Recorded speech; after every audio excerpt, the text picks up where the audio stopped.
Welcome to the Unknown Webcast, where we are observing climate change up close and personal today. When I was young, we called that seasons, but that sounds so out of our control.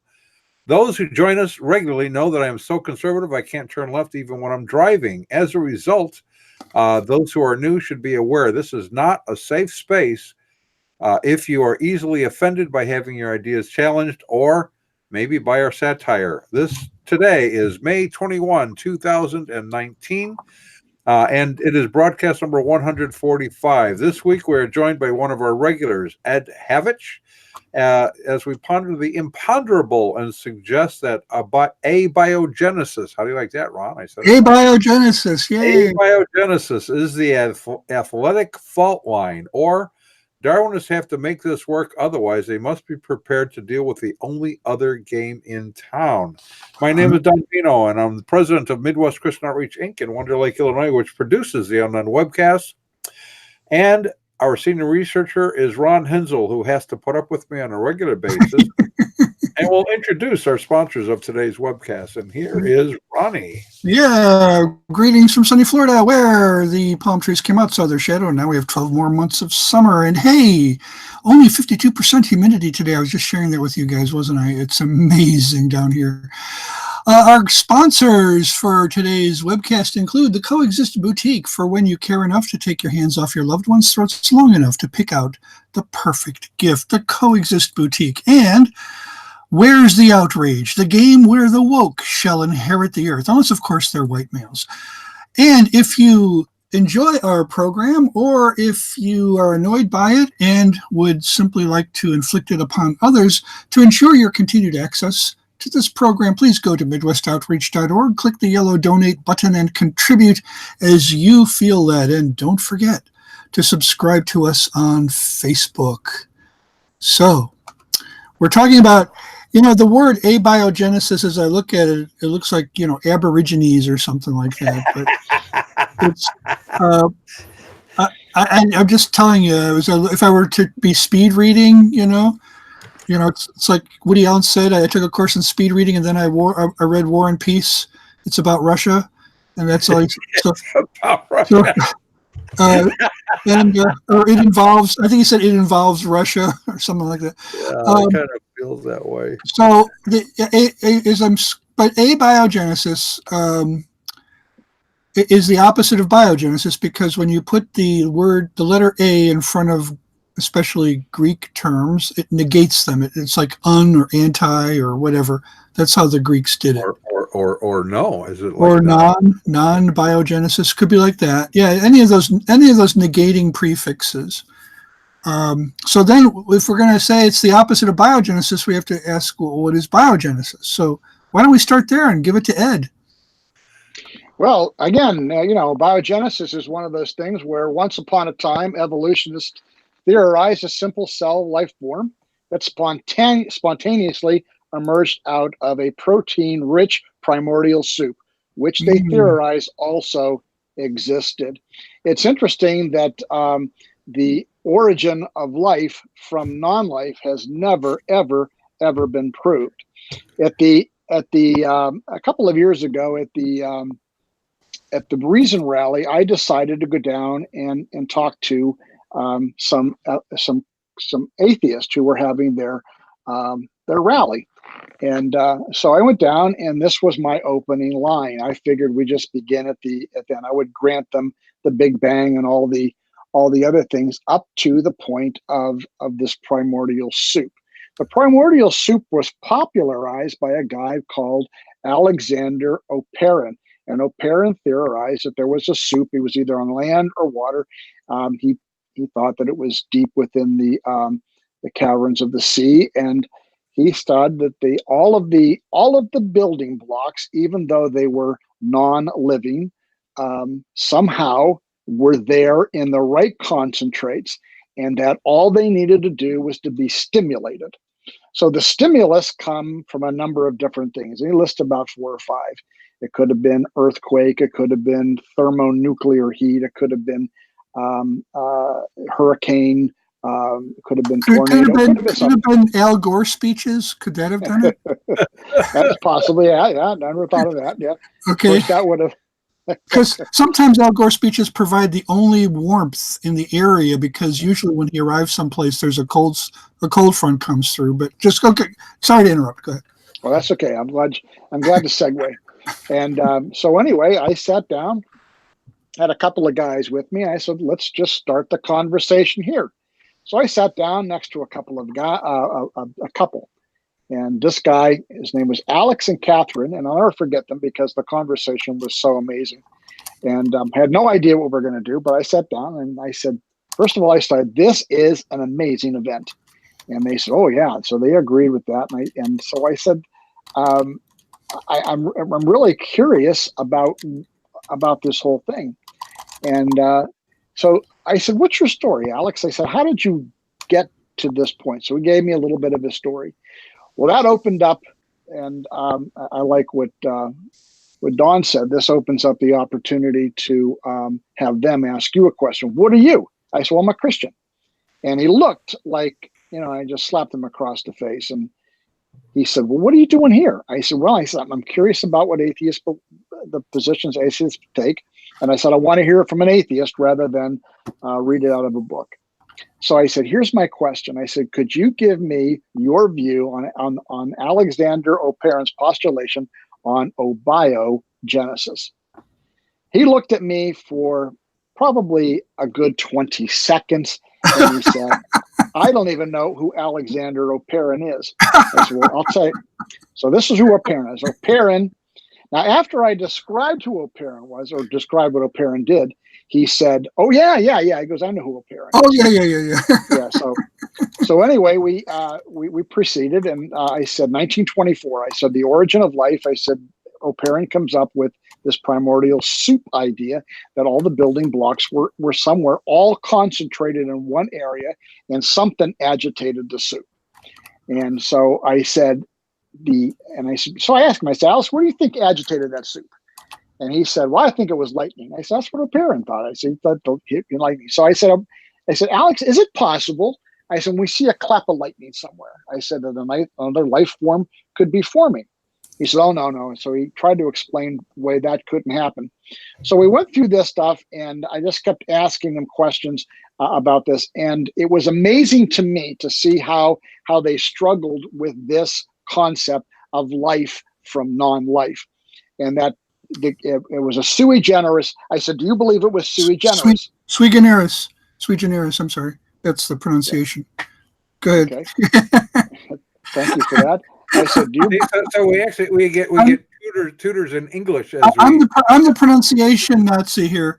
Go ahead. And I said, whatever it was, I said, it only happened one time.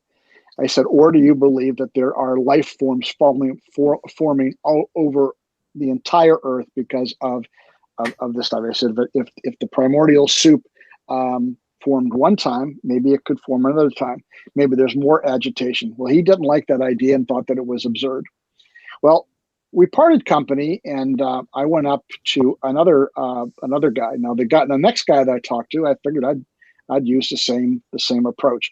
Another atheist who was not as friendly and cordial and inviting as Alex was, and went through the same thing about Alex. I said, would you give me your view on Alexander's postulation on abiogenesis?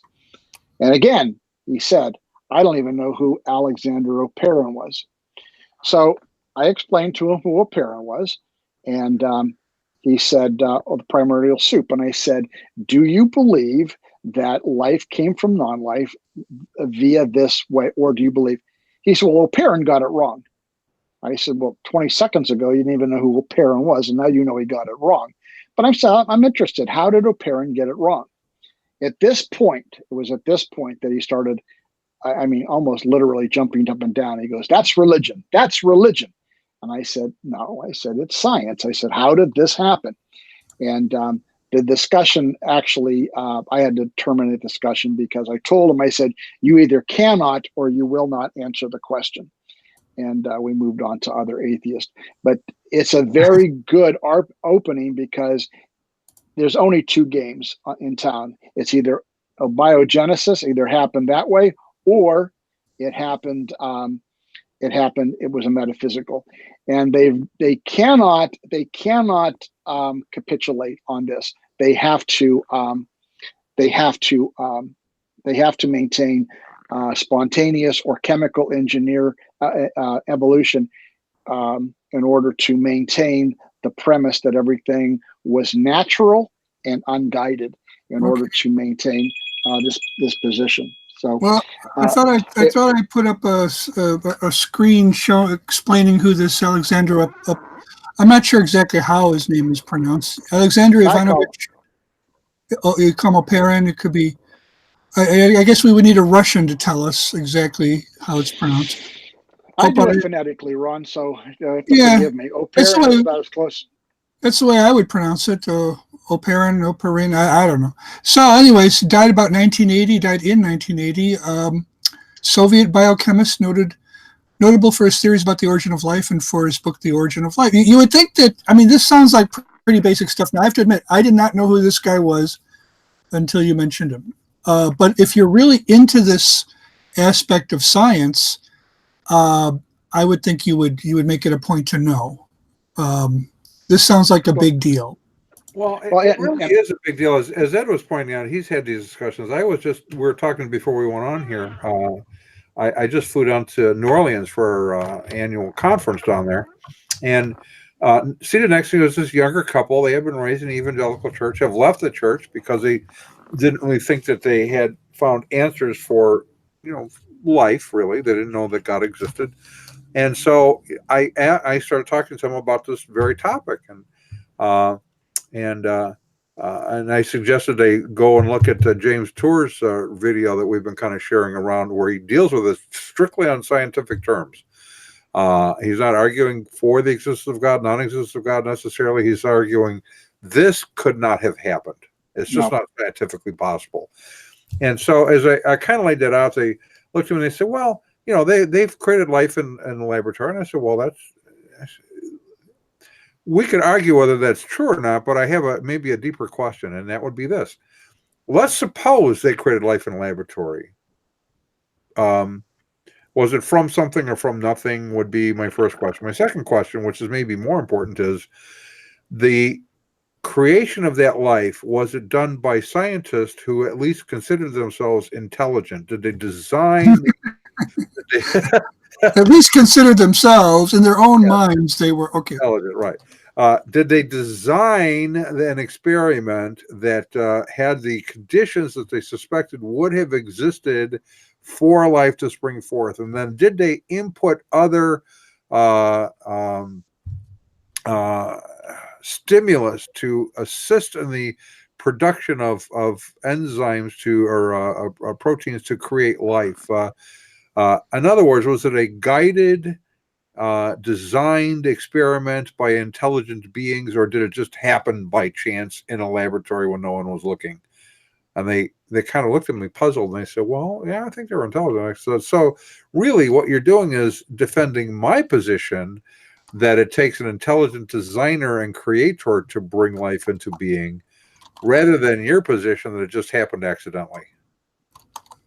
He said, you got me there. I don't really know what to do with that.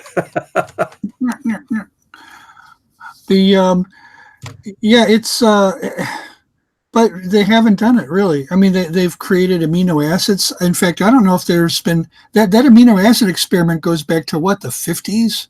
1953. 53. Okay. 53. Yeah. And I don't think there's been anything that's gone beyond it since.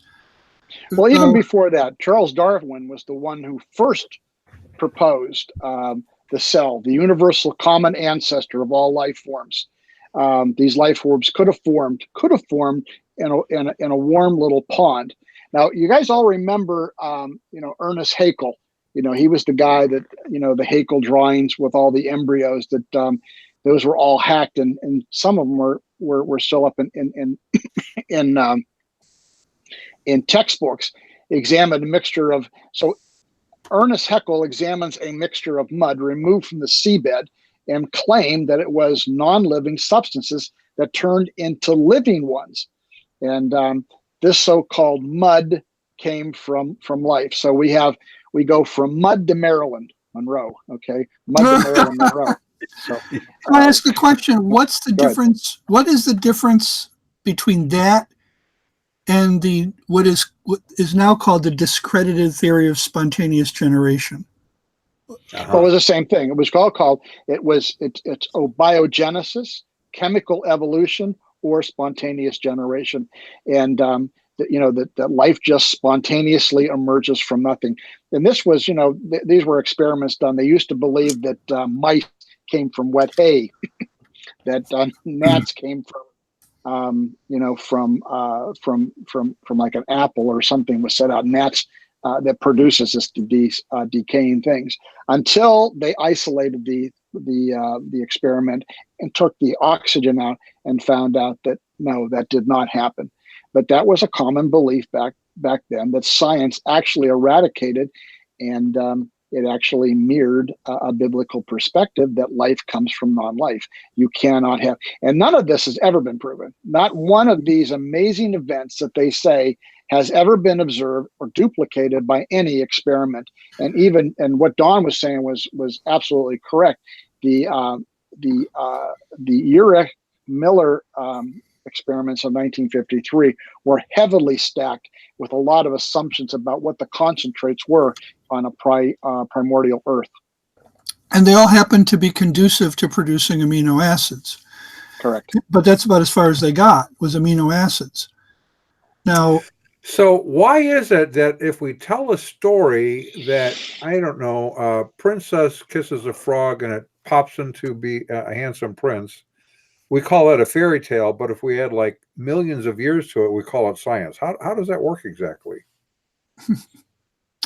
Well, Don and I were talking about science in the gap. Now when you get into these things, we reach an impasse where nobody has perfect knowledge about what happened in the past, and so we move from that to a very reasonable position of metaphysics, that some intelligent was behind this.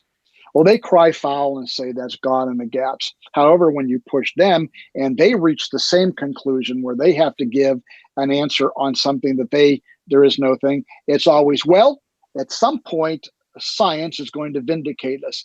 And I'm saying, what's the difference between God in the gaps and science in the gaps? If we have God in the gaps to explain what we don't know, and you have science in the gaps that says one day our ignorance will be vindicated because science will one day will answer that. So they just kick this thing down the road. The interesting thing is they arrive at a conclusion. They start with a conclusion. There's two ways to arrive at a conclusion.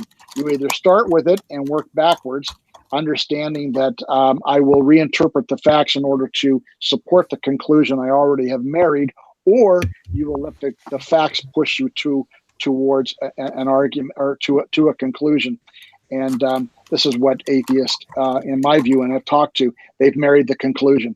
There cannot be, and they will not will allow a metaphysical foot in the door of this discussion, because it opens up something that they are very uneasy. So what they do is they change the parameters of the discussion and say, evolution has already been proven, which it has not. And the thing, I mean, if science is based on observation, then it seems that we should be able to observe two things. I'm willing to say, okay, maybe the conditions are not right for abiogenesis today. But if we were to be able to replicate those conditions, which we supposedly have tried to do, we should be able to have abiogenesis, but we've never done it. Number two, if evolution it produced all these billions of species, it's not enough to say we can see the process of speciation occurring today, which is what they claim. That's not enough. Because as Mr. Spock said on Star Trek 50 years ago, the actual theory is that higher species came from lower species. So he summed it up. I mean, it's right there on Star Trek, so it has to be true. Because Because Gene Roddenberry knows, right? Yeah, right. That's the actual theory. The actual theory is that what we call higher, more complex, more intelligent species descended from lower species. Right. It's not enough just to show me where we might see a fork and we have now two different kinds of birds where we had a common ancestor. No, you have to show me where one of them is an actual advance over the other. And I'm talking about advance toward intelligence. Well, it goes all the way back, Ron, and this even before we get into the evolutionary discussion. And many of them want to discuss evolution. They just don't want to discuss abiogenesis. But when you get into the fact and you hold their feet that neither atoms nor cells are simple, Darwin's parentless simple cell, which popped out of a non-existent primordial soup, is actually more complex than a nuclear submarine. This little tiny, this is what Behe's black box. Yes, I mean to show the mechanism, and of course Darwin had no understanding of this simple cell and called it a piece of protoplasm or something, and it was like a lifeless gob. But to understand the mechanism in the 30, I think there was a 35 working machinery parts that are all doing something amazing.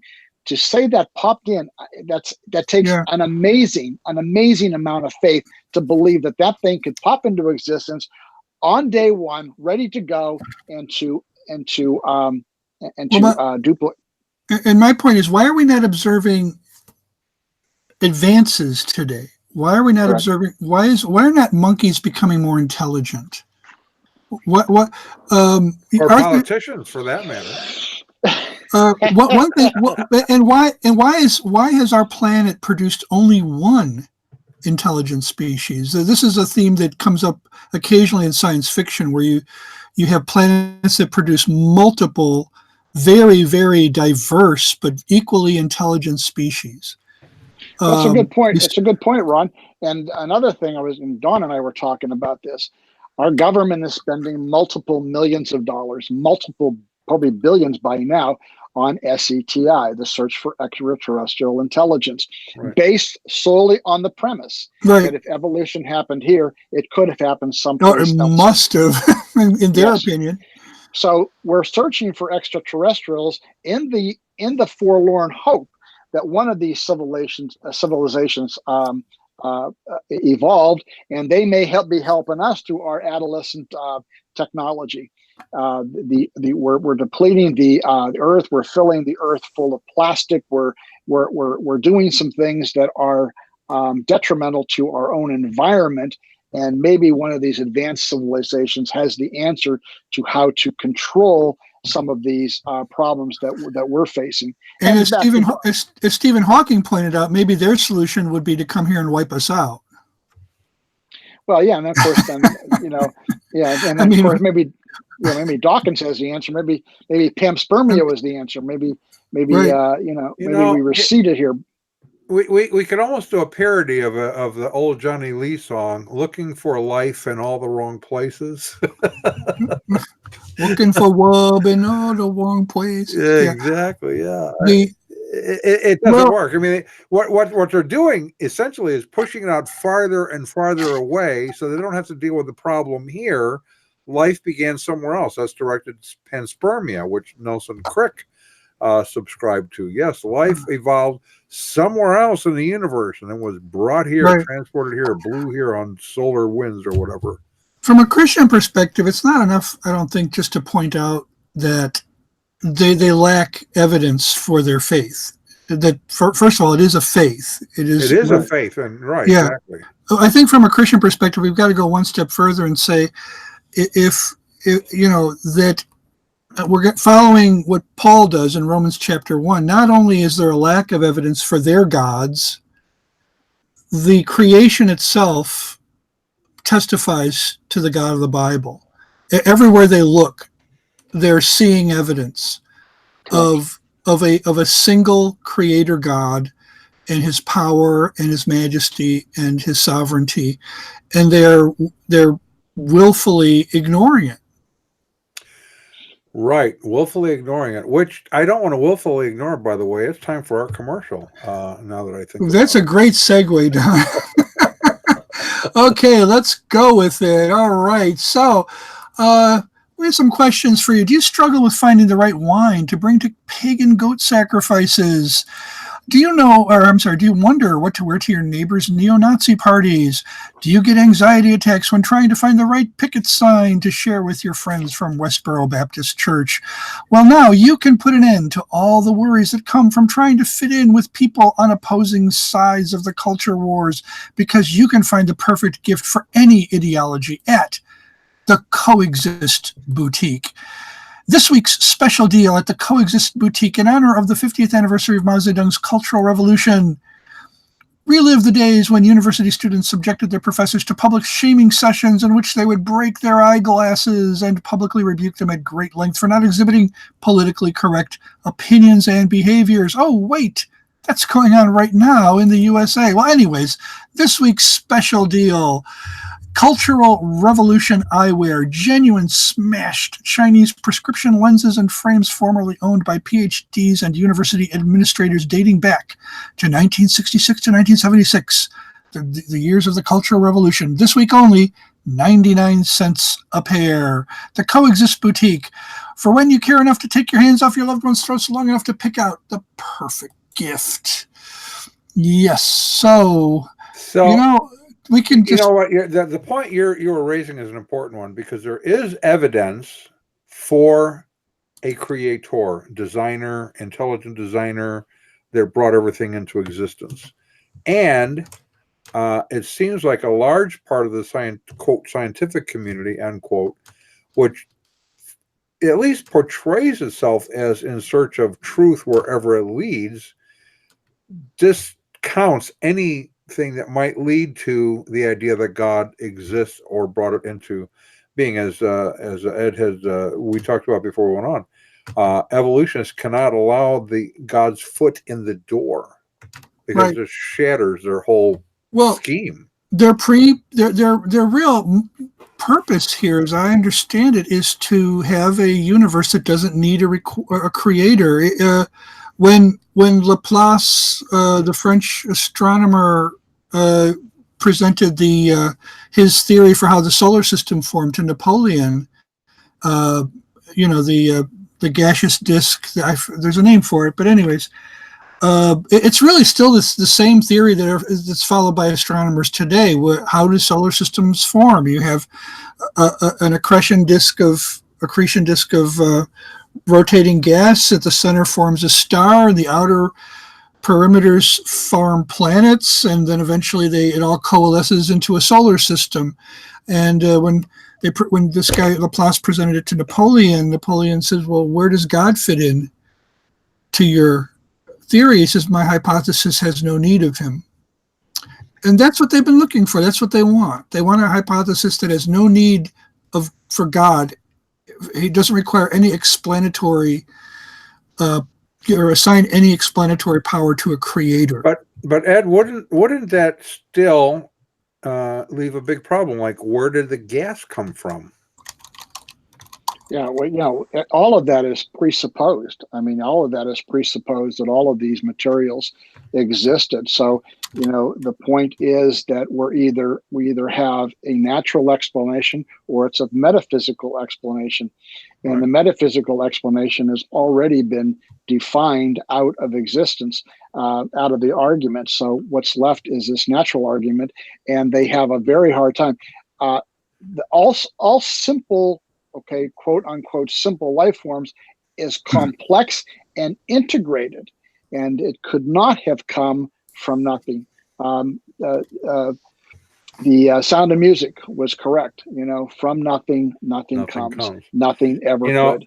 Ron brought that up. I had a discussion some years ago. Oh, this just reminded me. I forgot about this. Someone was trying to explain to me about the gas and how it all evolve one step to the next, star and planets, and I said, so where did the gas come from? And they said, well, it was there eternally. It's always been. I said, oh, so let me understand this, so we can start off on the same footing, and then we can build from there. I'll grant you that you have eternal gas if you'll grant that I have an eternal God. Now let's go from there. Well, you have a problem. That is, the laws of physics don't allow for eternal gases. I'm sorry. I mean, particles. There's according to the current theoretical physics, eventually, even atoms and molecules will eventually break down, and there will be just this void, this mist of what used to be particles. Well, I thought James brought out a very good point in his talk, and actually is calling evolution out. If you'll notice at the bottom of his talk, of the video, there is no atheistic pushback whatsoever. Usually they line up and they discredit the whole thing. Not one single atheist lined up to take a shot at what he says. When we begin with the premise, and this is where Don was at, there's not a single bacteria cell on planet Earth that does not have a mother.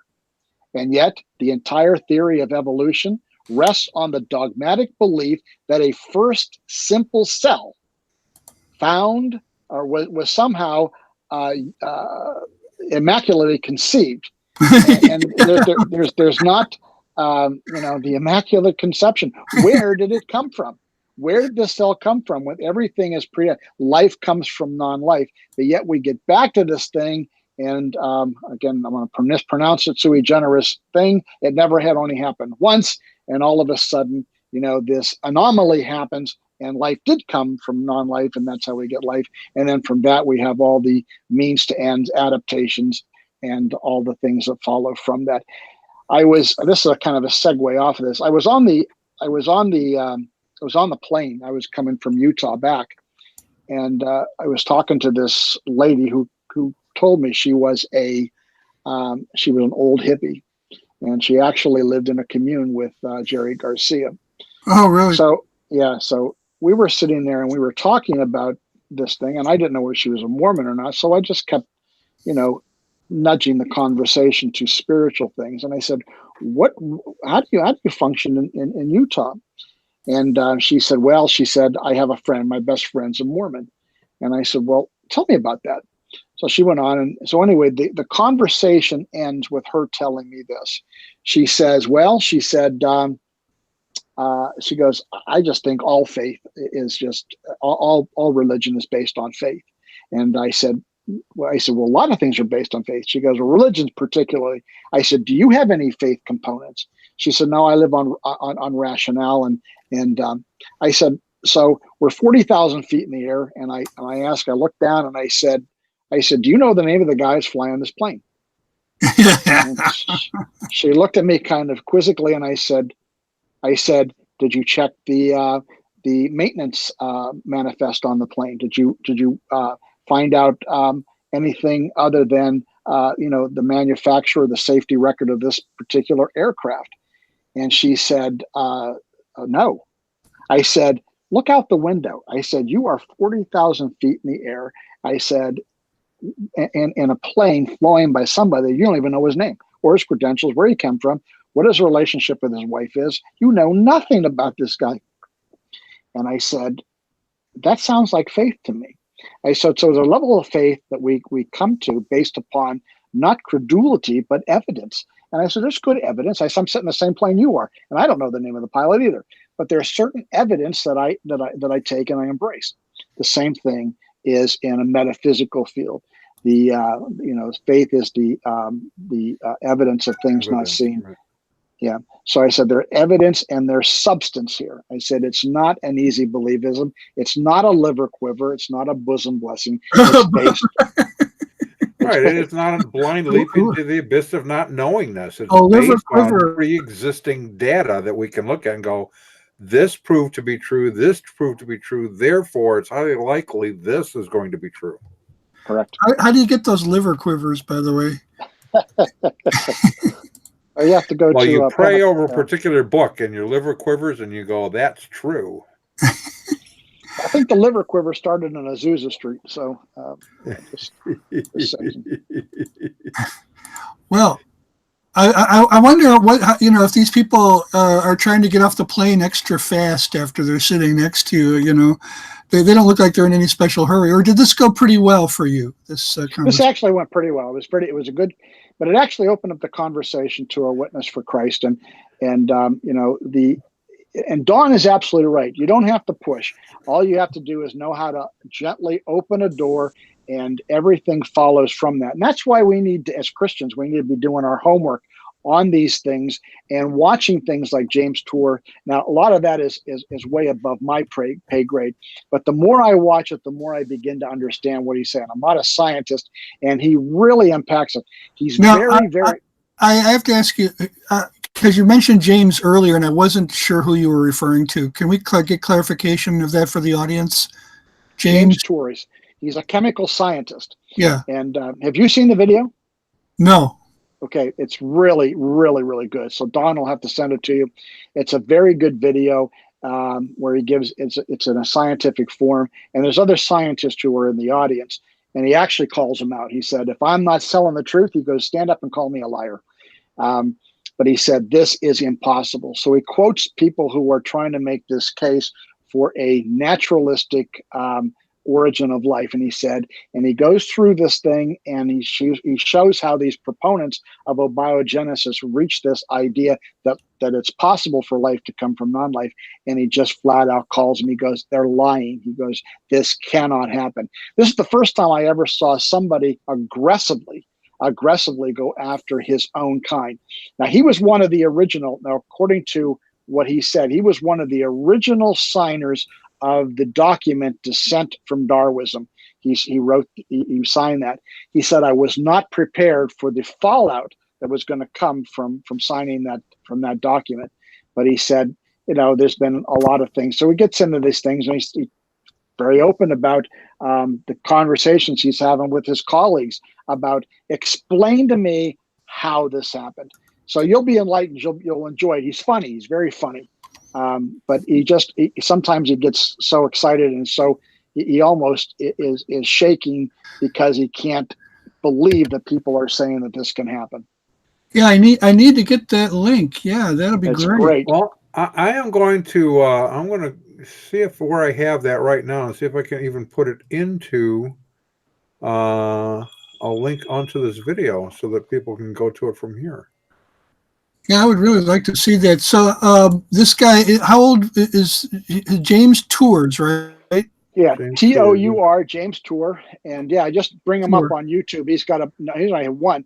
Also, you can go to creation.com. They have a number of articles by him. And there's also a really good article by Jerry Bergman.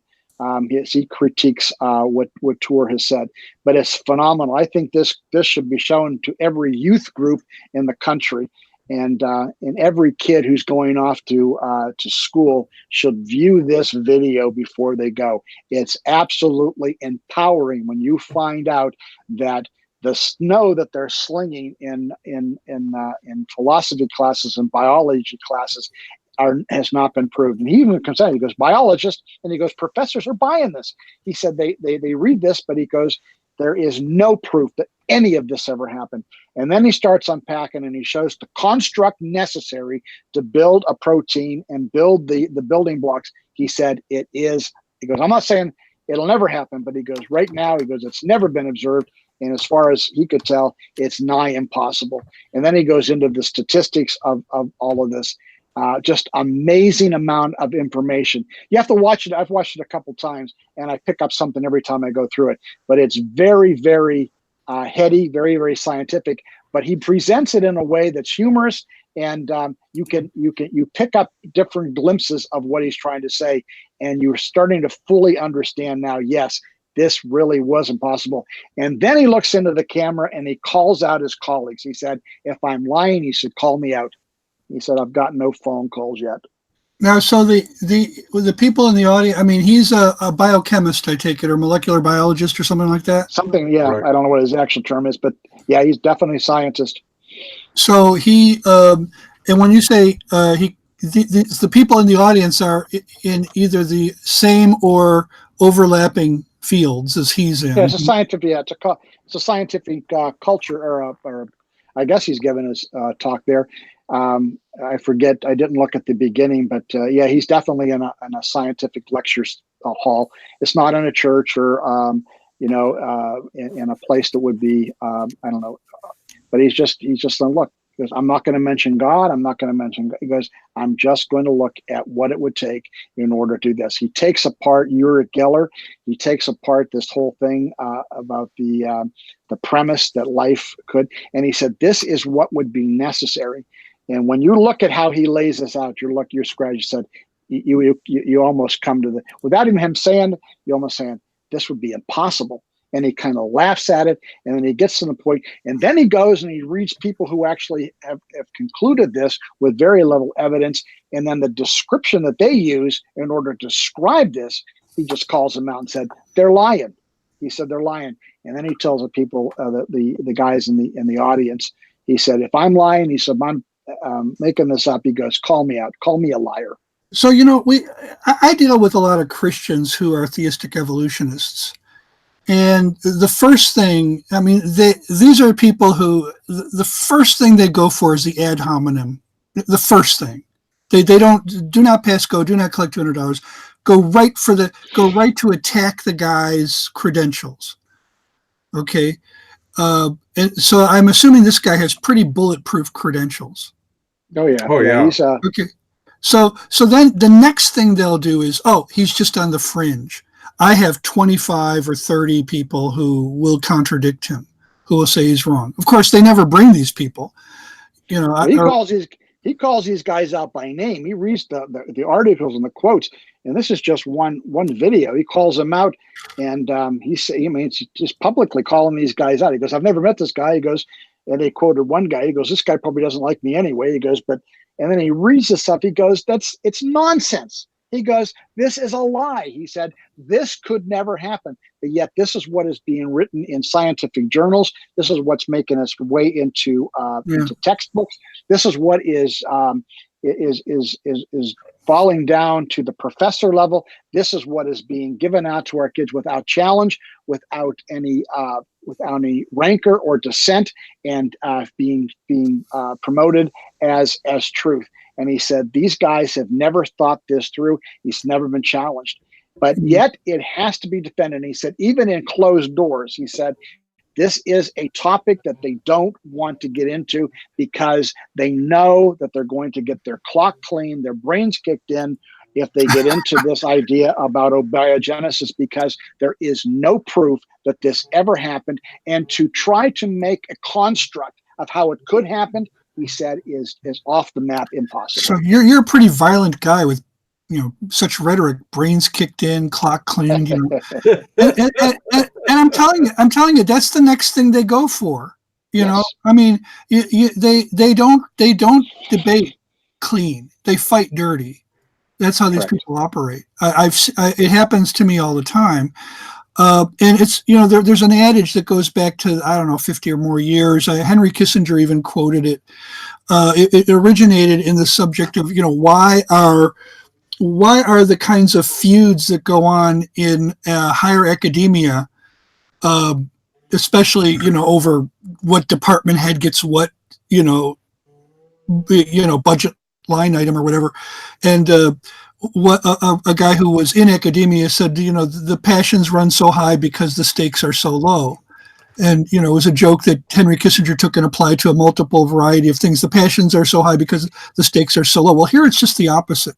The passions run so high because the stakes are very high. Right. Your entire worldview collapses. And you don't have to lead with God in this kind of debate. All you have to do is say that this is an impossible thing, and the people, the wheels start turning in their heads, and they realize, well, if this is impossible, how can I escape a creator? And so they'll immediately accuse you of peddling religion when all you're doing is showing the fatal flaws in their arguments. And that's exactly right. So you're not saying, look, I'm going to make a defense for God here, which is what I believe in. Maybe that's what I believe in. Maybe I haven't made a decision on that. But what I am saying is, your view fails, and here's why. Right. What you do with that beyond that is up to you. Right. But your view doesn't work. So Antony Flew, toward the end of his life, he's a famous atheist, and toward the end of his life, he wrote a book called "There Is a God." Right. And boy, have the atheists tried to discredit that book. They tried to foment a scandal about it. They tried to say that the guy who he had a co-author, I think, with the book. Was it Habermas? Yeah, they say, I forget, but they say he made it all up. He was taking advantage of an older man. So Antony Flew had, before he died, he came out with a memo saying, no, everything in that book is what I believe here now at this part of my life. It was vicious. It was an all-out moral assault on the character of the person who was the co-author. Well, that's what, Ed and I were talking earlier about this. They haven't attacked James Tour, at least not yet. Not yet, but they will. But they will, and they will do it in virtually the same way, because they can't really attack his science. He's just dealing with, here's what we know, here's what we can show, here's how we can demonstrate this in the laboratory. And so they will have to do like they did with Antony Flew and say, he's a really arrogant jerk that doesn't know anything and old and senile, as though somehow that invalidates everything he said. Right. Well, what Antony Flew came to, though, and he was very open about it. He said, this doesn't mean I believe in the God of the Bible. Right. Correct. And this is the problem with so much of our apologetic is we often take people up to the point where they can believe in a wide variety of gods. Now, of course, if we're doing our job in apologetics, we'll take them to the next step and say, no, there is only one God, the God of the Bible. And in all of the evidence that you see around you points not to a pantheon of deities. It does not point to Allah, who is not involved in his creation. It points to the God of Scripture. Correct. So but they don't even want to admit the possibility of any higher being, unless that higher being also evolved on another planet. So what they do, Ron, is they just define us out of the debate. So now they're saying that everything has been established. We're not going to have debates with creationists anymore. We're not going to even entertain this stupidity. We're just going to say, look, you've had your day in court. The woman who cannot dance will always say that the band cannot play. I hate to. I like that. I'm writing that down. Get out the post-it. Here we go. A woman who cannot dance will always say the band cannot play. I take it you did not make that up, or did you? Okay. No, I did not. That's not original. So you'll have to forgive me. I'm going to quote a Democrat here. But, I don't know. Okay. Get my ears. It was Hubert Humphrey who said, when he was talking to the Vietnam protesters when he was running for the presidency, he said, you have the right to be heard, but that does not automatically mean you have the right to be taken seriously. So that was Hubert Humphrey. Not bad for a Democrat, huh? I think I'm gonna frame that one too. That's I like that. Yeah. I think Hubert Humphrey doesn't have a shot at all at the 2020 nomination now. He does not. No, for having said that. Yeah. That alone would get him precluded from the. I would have to say he's probably dead last. That's a very apt description. But that won't prevent him from voting. So no, not in Chicago at least. Yeah, exactly. So are we ready for another? We are. It is time. It is time because we're talking about the kind of social constructs and. Speaking of social, have those boring family dinners become unbearably tedious? Do you wonder when someone will invent a board game that gives your life a real purpose? Do you want to be part of something bigger than yourself while remaining the center of your universe? Then we have just what you're looking for. Where's the outrage? The game where the woke shall inherit the earth. Unless, of course, they're white males. No unfair inequality promoting dice in Where's the Outrage. The rules for taking turns are simple. Each player gets points for being in an oppressed group. Turns are taken in the order of the most points. Next, you choose a bankroller, also known as the game's George Soros. The George Soros distributes the game cards, and then you're ready to play. Now, each player chooses a game piece and places it in the forward space. So we have here Brianna, an African-American, Native American, non-binary, transgender, former female. So I don't know what the pronoun is, but that person gets to go first. And that person chooses to go to a Christian-owned bakery where that person picks a free lawyer's card, promptly sues the institution, and camps out in front, be prepared to take it over. Now, in the event that you should happen to end up in that nasty free speech zone, you can grab an entitlement card and just blow off those fascist white supremacists and their stupid free speech. Where's the Outrage? The game where the woke shall inherit the earth, unless, of course, they're white males. Okay, so I haven't played the game yet, but I hear it's just a barrel of fun. Well, Ron, I got to tell you something. Even as I'm watching this, I just saw an article yesterday about universities that they want to get away from, trying to choose based on race and that kind of. They are using this kind of criteria now to determine. Yes, it's now part of the SAT score. It's yes. What do they call it? Not disadvantaged, but there's some. They had a score and it has to do with your your life problems. Right. Did you come from a poor family? Did you come from this particular kind of a neighborhood? Did you, right? But shouldn't they have a disadvantage score for white males? I mean, no, because they have all the advantages, even if they're poor white males. But we're the most vilified, Well, you deserve it, Ron. You definitely deserve it. I know I do personally. But isn't being vilified also a disadvantage? I'm just asking.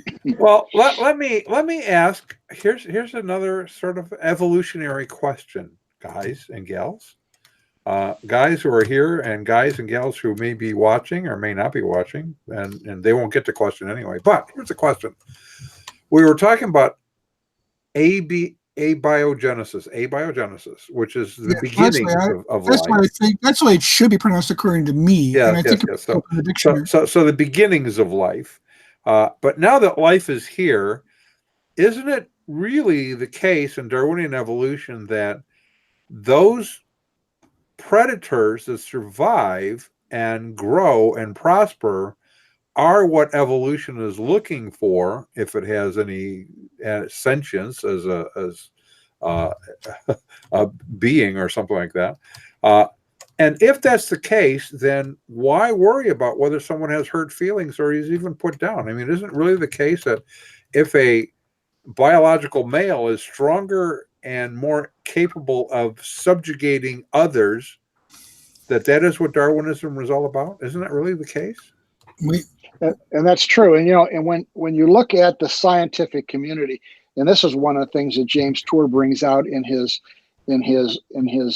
talk, is there is a lot of dissent among scientists about this, but we never hear about the dissension.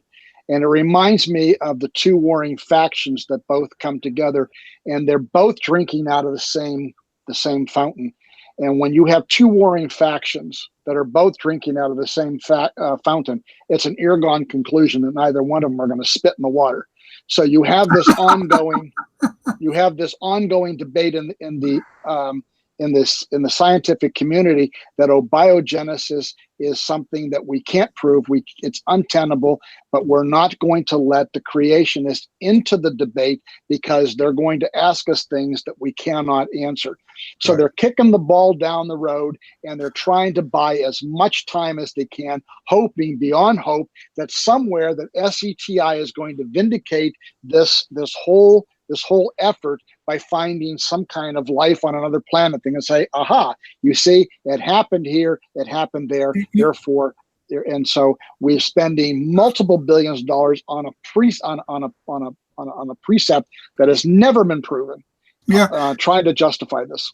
You know what? I was thinking, where else do we see this kind of behavior where people coalesce around a set of what they call facts, but what those who differ with them call beliefs. Yep. And then they proceed to exclude those who don't hold to the same set of facts. And then the other group over there holds to their facts. Where else have we seen this kind of behavior, of course, behavior? And I guess the only place I can think of is among religious denominations, among religions. You know, you specify what your orthodoxy is, and somebody comes along and says, you know, no, I don't see how that's orthodox because my observations say otherwise, or you don't have the observations to back that up, and I don't think I don't think your premises make sense, so therefore I can't subscribe to your list of so-called facts. In other words, I'm saying this is an ultimately religious question for them as well as for. It's interesting you read that. I'm reading a 1923 book by Machen, which I really am liking a lot, on Christianity and liberalism. And as he's going through, he's making the case that liberalism is really just another religion Right. that claims to be anti-doctrine, but he says, really, doctrine is the explanation of historical events, at least in terms of Christianity. And then he goes and lays out, he says, here's what I mean. If we, if we read the recording that Jesus was born, that he lived, that he was crucified, that he died, that he was resurrected, that's history. If we then say, because of that, we can be redeemed from our sin, that is doctrine. Mm-hmm. Well, that's really what you're describing in this debate here. Science can look and say, okay, we can see changes within kinds. For example, you look around the humans and you have tall, short, heavy, not so heavy, change in skin colors, facial features, bone structure, but fundamentally they're still humans. Then you take that and you go create a doctrine. That means we all evolved from, and go back to whatever you're going to make it be from, in order to create a doctrine for evolution. That's really what you're doing. It is a religion. Yeah. Yes. So, well, we all agree on that. We do. Scientists would not want to, but that's what they're doing. It is a religion, and they're creating their doctrines to explain their religion. Well, just the other day, and here's the problem. I mean, maybe this is nitpicking, but just the other day, last week, before this past Sunday, there was a new observation that was made that requires cosmologists to say that the universe is actually expanding faster than we thought, and that knocks a whole billion years off of the life of the universe. Okay. So, I mean, this wasn't, I mean, to cosmologists, this was not a small thing. It sounds small to outsiders, but no, this is a big deal. Knocking a billion years off the life of the universe isn't something they do every day. And eventually, this is exactly what Thomas Kuhn talks about in his book, The Nature of Scientific Revolutions, where he introduces the phrase paradigm shift, is that you start out with a theory that seems to be able to explain everything, like Ptolemy's theory on how the Earth can really be the center of the universe. And it was really a pretty good theory. It explained a lot, but there were just little problems here and there. And then as time went on, another little problem emerged, and another little problem emerged. And for a while, Ptolemy's theory actually historically coexisted with the Copernican theory. And the Ptolemaic theory was still considered the big game that everybody took. Copernicus was the new kid on the block. I mean, he's dead for years before his theory was finally accepted. But eventually it was, no, we have to switch because these things start adding up. And I'm wondering what kinds of things are going to start adding up in terms of abiogenesis finally being relegated to the area of pure faith, and them admitting that we cannot say this is how it happened. I think what happens is when you have people like James Tour, who come out and they call people within their community, they call them out.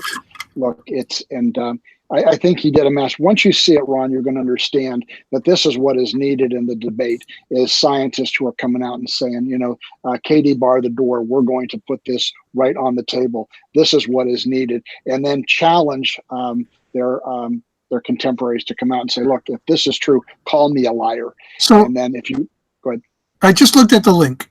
Okay, that's the link. You put the link in the. I did in the talking chat. Okay, right away, I know what I'm going to hear. I only played the first few seconds of it. Right away, I know what I'm going to hear. Discovery Institute? Are you kidding me? I mean, this is what I get. And I'm getting this from people. Okay, but you don't have to use that one. If you go down, just do James Tour in YouTube, and there's dozens of his videos. Some 5 minutes, some 2 hours. I mean, it's just. I mean, it's wrong. It's really unethical. It's unethical and anti-intellectual to use an ad hominem like that. But you can also use Berlinski. Berlinski's another one. Oh, absolutely. And he's not a Christian, Berlinski. Yeah, no, he's not. So you can. This stuff is beginning to leak out. The little Dutch boy with his finger in the dam is beginning to see cracks, and it's going to. God is not mocked. And what's going to happen is all these people who are learning and never come to a knowledge of the truth are going to be ceremonially brought up on charges of fraud. You cannot keep perpetuating this. But I don't know when that's going to happen, but I do see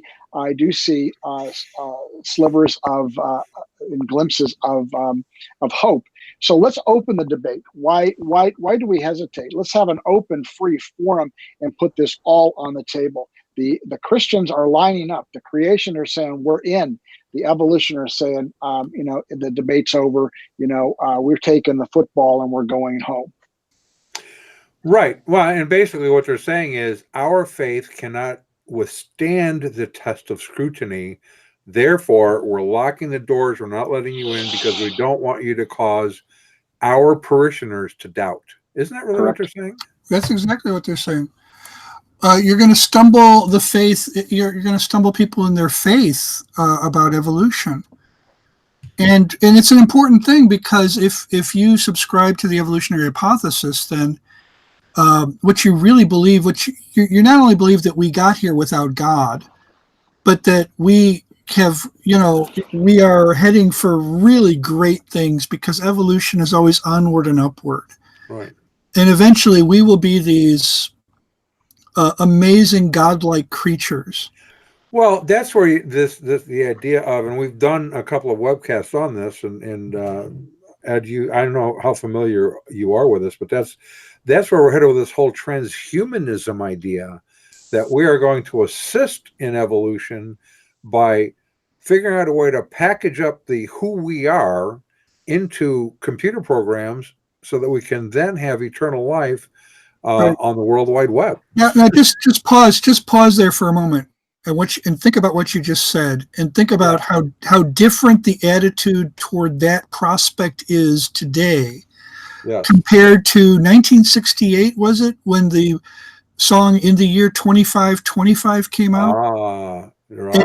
That was presented as a totally dystopian vision, something that would be the end of humanity. Something that was, you ain't gonna need your ears, you won't need your eyes, or everything you need will be in a glass tube presented to you in the morning. And we were going to make babies out of in machines instead of using human reproduction. None of that was presented as good. It was like a horrifying prospect in the song. Zeiger and Evans, In the Year 2525. Nobody plays that on the radio anymore, but that got a lot of airplay, and a lot of people were thinking, whoa, what are we heading toward? Correct. Yeah. Right. You ain't going to need your teeth. You won't need your eyes. You won't find a thing to chew. Nobody's going to look at you. Ain't nobody going to look at you. No. And there was definitely an anti-technology tinge to culture. The hippie movement this surfaces from time to time. It comes up it manifests itself in anti-nuclear demonstrations and in numerous things. We have to get back to nature.